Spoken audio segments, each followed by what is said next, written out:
الفرح هل عليكم مثل برق المخالي، نشوة مزونة تعم الدار وافراحه هنية.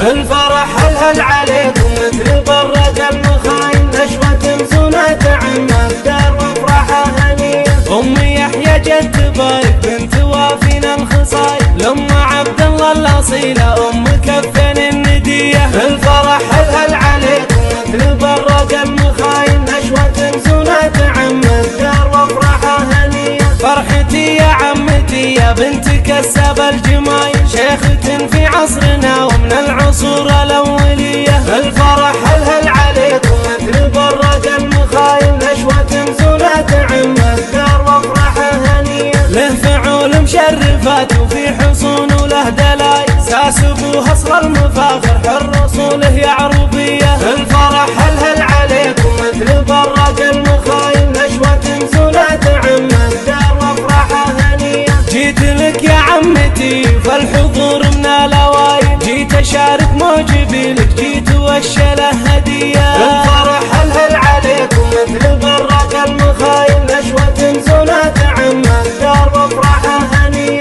لك هدية بالقصيدة تستحقين الجزايل، كلها لك يا ام عبد الله ولك حق عليا. الفرح هل عليكم مثل برق المخايل، نشوة مزونة تعم الدار وافراحه هنية.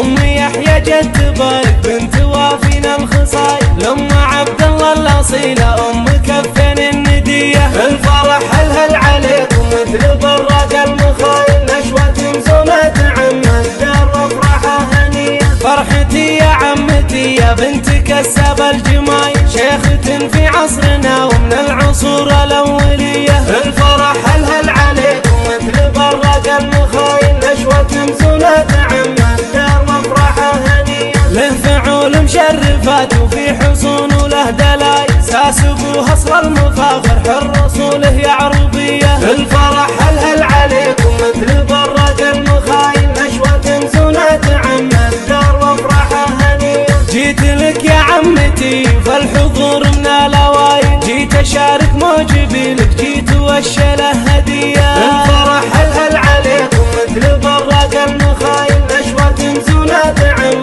الدار وافراحه هنية. لك هدية بالقصيدة تستحقين الجزايل، كلها لك يا ام عبد الله ولك حق عليا. الفرح هل عليكم